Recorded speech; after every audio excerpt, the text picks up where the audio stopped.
Assalamu alaikum wa rahmatullahi wa barakatuh, que la lumière du Coran illumine nos cœurs et guide nos pas vers ce qui est pur, sincère et éternel. Dans ce monde rempli de signes, rien n'apparaît sans raison. Chaque événement, chaque créature, chaque détail peut devenir un rappel pour celui dont le cœur est éveillé. Mais dis-moi, ton cœur est-il encore sensible aux signes d'Allah, ou est-il distrait par le bruit de ce monde? Quand as-tu pleuré pour la dernière fois par amour ou par crainte d'Allah? Et si même les plus petites créatures autour de toi portaient un message que tu ignores? Aujourd'hui, nous allons explorer ensemble une question intrigante. Quelle est la signification spirituelle du lézard dans votre maison selon les enseignements de l'islam? Est-ce un simple hasard, ou un rappel caché? Allah dit dans le Coran, nous leur montrerons nos signes dans l'univers et en eux-mêmes, jusqu'à ce qu'il leur devienne évident que ceci est la vérité. Sourate Fusila 41, 53. Si tu veux découvrir ces vérités profondes, abonne-toi à Lumière du Coran, like, commente et partage cette vidéo autour de toi. Quand le monde assombrit ton cœur, ouvre le Coran, chaque verset est une lumière qui te ramène vers Allah. Dans ce monde où l'on pense souvent que seules les grandes choses ont de l'importance, l'islam vient toucher notre cœur avec une vérité subtile. Même les plus petites créatures portent des enseignements profonds. Le lézard, ce petit être discret que l'on aperçoit parfois sur les murs de nos maisons, n'est pas simplement une créature insignifiante. Il fait partie de ces signes qui invitent le croyant à réfléchir, à observer, et surtout, à se rapprocher d'Allah. Le prophète, dans sa sagesse, n'a rien laissé au hasard. Il nous a parlé de nombreuses créatures, non pas pour nourrir la peur, mais pour éveiller notre conscience. Parmi elles, le lézard appelé gecko a été mentionné dans des hadiths authentiques, où il est encouragé de s'en débarrasser. Cette indication prophétique ne doit pas être prise à la légère, ni interprétée avec exagération, mais comprise avec équilibre et réflexion. Selon un récit rapporté dans la tradition islamique, le lézard soufflait sur le feu dans lequel le prophète Ibrahim, paix sur lui, avait été jeté. Cette image est forte, presque troublante. Elle nous montre qu'une petite créature peut, d'une certaine manière, participer à quelque chose de nuisible. Et c'est là que réside la sagesse, ce n'est pas la taille ou l'apparence qui définit l'impact, mais l'effet que cela peut avoir. Alors, que doit comprendre le croyant à travers cela?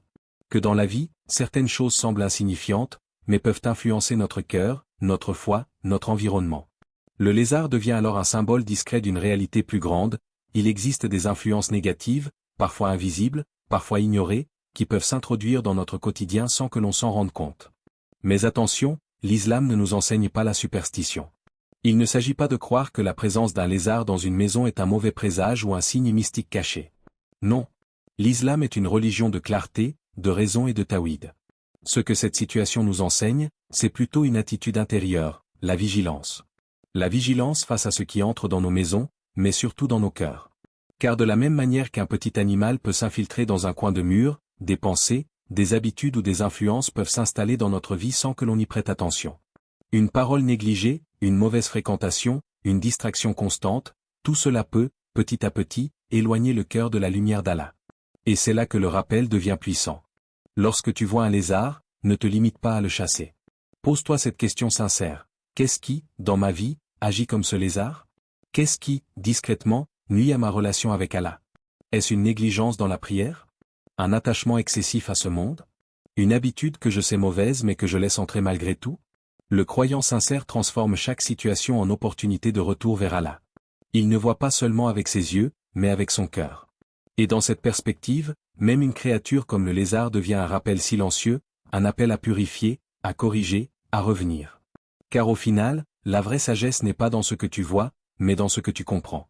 Et celui qui comprend les signes, même les plus discrets, est déjà sur le chemin de la lumière. Parfois, Allah nous rappelle à lui à travers des choses simples, presque banales, des détails que beaucoup ignorent, mais qui, pour le croyant sincère, deviennent des invitations profondes au changement.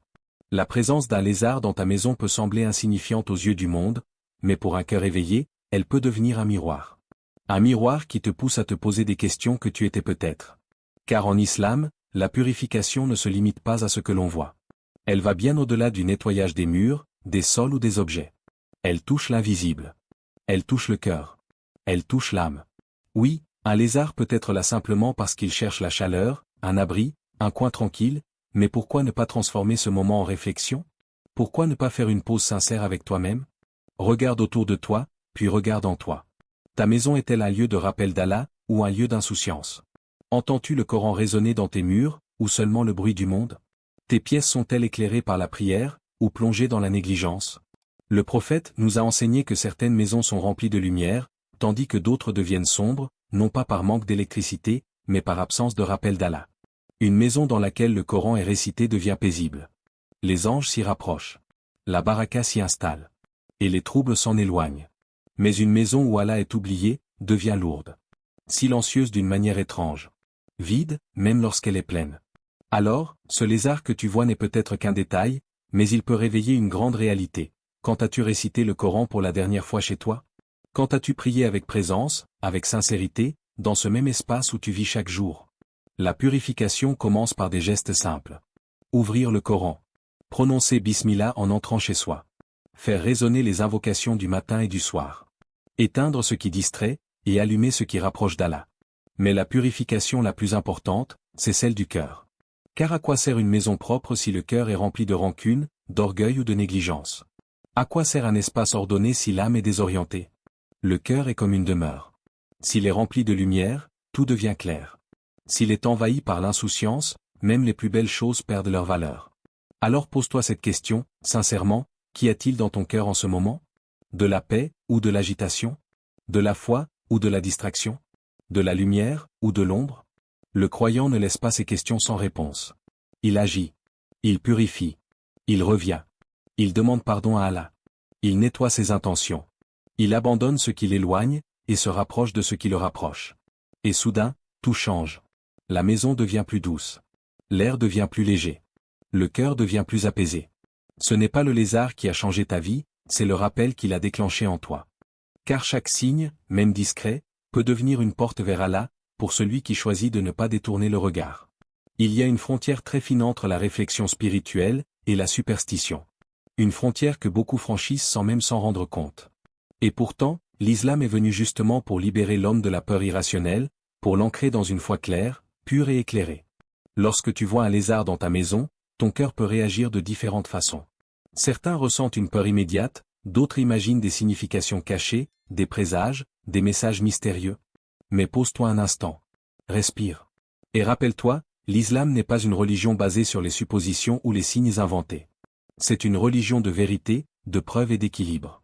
Tout ce qui arrive dans ta vie n'est pas forcément un message codé à déchiffrer. Parfois, une chose est simplement ce qu'elle est. Un lézard reste une créature d'Allah, qui agit selon sa nature. Lui attribuer des significations exagérées ou mystiques sans preuve, c'est risquer de tomber dans ce que l'islam met en garde, la superstition. Et la superstition éloigne le cœur de la véritable confiance en Allah. Car au lieu de se tourner vers Allah avec sérénité, la personne commence à vivre dans la peur, dans l'interprétation constante, dans l'inquiétude. Elle cherche des signes partout, mais oublie les vrais signes qu'Allah a déjà révélés dans le Coran. Allah nous appelle à réfléchir, oui. À observer, oui. Mais jamais à inventer. Jamais à croire sans science. Jamais à laisser la peur diriger notre cœur. Le croyant est une personne équilibrée. Il ne rejette pas les rappels, mais il ne les transforme pas en illusions. Il voit un événement, et au lieu de paniquer, il médite. Il se demande, qu'est-ce que cela peut m'apprendre sur moi-même? Comment cela peut-il me rapprocher d'Allah? Et c'est là toute la différence. Ce n'est pas l'événement en lui-même qui a une valeur, c'est la manière dont ton cœur le transforme. Tu peux voir un lézard et ressentir de la peur, de l'angoisse, imaginer le pire, ou bien tu peux t'arrêter un instant, et dire, Ya Allah, fais de cela un rappel pour moi. Et soudain, ton cœur se calme. Ta pensée devient claire. Tu reprends le contrôle. Car la vraie force du croyant, ce n'est pas d'éviter les situations, c'est de savoir les comprendre avec sagesse. Le Coran nous invite constamment à réfléchir, ne médite-t-il donc pas? Cette question revient encore et encore, comme un appel à utiliser notre intelligence, notre foi, notre cœur. Pas pour imaginer des choses, mais pour comprendre ce qui est vrai. Alors, ne laisse pas ton esprit s'égarer dans des interprétations sans fondement. Ne laisse pas la peur s'installer là où Allah veut mettre la paix. Ne transforme pas un simple événement en source d'angoisse. Transforme-le en rappel. Un rappel que tout vient d'Allah. Un rappel que rien ne peut atteindre sans sa permission. Un rappel que ta protection ne se trouve pas dans l'analyse des signes, mais dans ta relation avec lui. Car au final, ce n'est pas le lézard qui doit attirer toute ton attention, mais ton cœur. Est-il ancré dans la vérité, ou influencé par des illusions? Et c'est dans cette réponse que se trouve la vraie guidance. Parfois, Allah ne nous parle pas avec des mots, mais avec des rappels subtils, des situations simples qui viennent réveiller quelque chose en nous. La présence d'un lézard dans ta maison peut sembler anodine, mais pour le croyant sincère, elle peut devenir une invitation silencieuse. celle de revenir vers Allah et de renforcer sa protection spirituelle. Car la vraie sécurité ne vient pas des murs qui t'entourent, mais de la relation que tu entretiens avec ton Créateur. Le prophète nous a enseigné que le croyant ne vit pas dans l'insouciance. Il vit avec une conscience constante d'Allah. Il protège son cœur comme on protège un trésor précieux. Et pour cela, il ne s'appuie pas sur des suppositions, mais sur des actes concrets, simples, mais puissants. Les adkars du matin et du soir, ces invocations que beaucoup connaissent, mais que peu appliquent avec régularité. Pourtant, elles sont comme une armure invisible. Elles protègent ton cœur, apaisent ton esprit, et éloignent de toi ce que tu ne vois même pas. Quand tu dis Bismillah, ce n'est pas juste un mot, c'est une clé. Quand tu récites Ayat al-Kursi, ce n'est pas juste un verset, c'est une protection. Quand tu lis Al-Falaq et An-Nas, ce n'est pas juste une habitude, c'est un refuge. Mais sois honnête avec toi-même, quand as-tu récité ces invocations pour la dernière fois avec présence, avec sincérité? Pas rapidement, pas machinalement, mais avec un cœur conscient, connecté, vivant? Beaucoup attendent de ressentir la peur pour se rappeler d'Allah. Beaucoup cherchent la protection seulement lorsqu'ils sont inquiets. Mais le croyant, lui, se protège avant. Il construit une relation quotidienne avec Allah, dans les moments calmes comme dans les moments difficiles. Alors peut-être que ce lézard n'est pas là pour te faire peur, mais pour te réveiller. Te rappeler que tu as peut-être négligé certaines protections. Que tu as peut-être laissé ton cœur sans défense face aux distractions, aux pensées négatives, à l'éloignement progressif d'Allah. Car le plus grand danger n'est pas ce que tu vois, mais ce que tu oublies. Oublier de mentionner Allah en entrant chez soi. Oublier de faire ses invocations avant de dormir. Oublier de réciter le Coran régulièrement. Et petit à petit, sans bruit, le cœur s'affaiblit. Mais la bonne nouvelle, c'est qu'il suffit d'un retour sincère pour tout changer. Commence aujourd'hui. Pas demain. Pas plus tard. Maintenant. Réveille ton cœur avec une invocation sincère. Protège ta maison avec la parole d'Allah.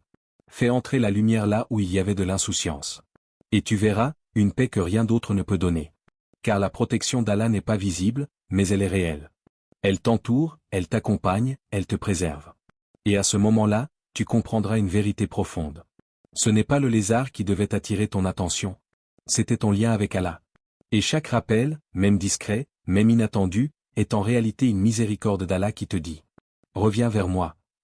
Il y a deux façons de regarder le monde, avec les yeux, ou avec le cœur. Beaucoup voient, mais peu comprennent. Beaucoup observent, mais peu ressentent. Et c'est là toute la différence entre celui qui traverse la vie distrait, et celui qui avance vers Allah avec conscience. Le véritable croyant ne se limite pas à ce qui est visible. Il cherche le sens derrière chaque chose, la sagesse derrière chaque situation, le rappel derrière chaque instant. Et parfois, ce rappel se cache dans les choses les plus simples, comme un lézard qui apparaît dans ta maison. Oui, pour certains, ce n'est rien. Juste un animal de passage. Un détail sans importance. Mais pour celui dont le cœur est éveillé, même ce moment devient une opportunité. Une pause.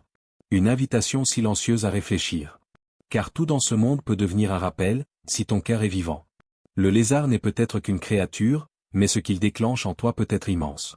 Une prise de conscience. Une question sincère. Un retour vers Allah. Peut-être que cela te pousse à te rappeler de la prière que tu retardes. Peut-être que cela t'incite à demander pardon pour des erreurs que tu as ignorées. Peut-être que cela t'amène à purifier ton intention, à corriger ton chemin. Et soudain, ce qui semblait insignifiant devient précieux. C'est cela, un cœur éveillé. Un cœur qui ne laisse pas les moments passer sans en tirer un enseignement. Un cœur qui ne vit pas dans la routine, mais dans la réflexion. Un cœur qui transforme chaque situation en élévation spirituelle. Allah nous envoie des rappels constamment. Mais le problème, ce n'est pas leur absence. C'est notre distraction. Combien de signes avons-nous ignorés? Combien de rappels avons-nous laissé passer sans réagir? Combien de fois Allah nous a appelés, et nous avons détourné le regard? Le Coran nous invite à réfléchir, à méditer, à observer avec profondeur. Pas juste pour comprendre le monde, mais pour nous comprendre nous-mêmes. Pour voir où nous en sommes avec Allah. Car au fond, chaque signe est une question. Où est ton cœur aujourd'hui? Est-il proche d'Allah, ou éloigné? Est-il vivant, ou endormi? Et la beauté de tout cela, c'est que peu importe ton état actuel, la porte est toujours ouverte. Chaque instant peut devenir un nouveau départ. Chaque rappel peut devenir une transformation. Chaque détail peut devenir une guidance. Alors ne laisse pas ce moment passer comme un simple événement sans importance. Ne dis pas ce n'est rien, alors que cela pourrait être tout pour ton cœur. Arrête-toi un instant. Respire. Et parle à Allah. Dis-lui ce que tu ressens. Demande-lui de te guider.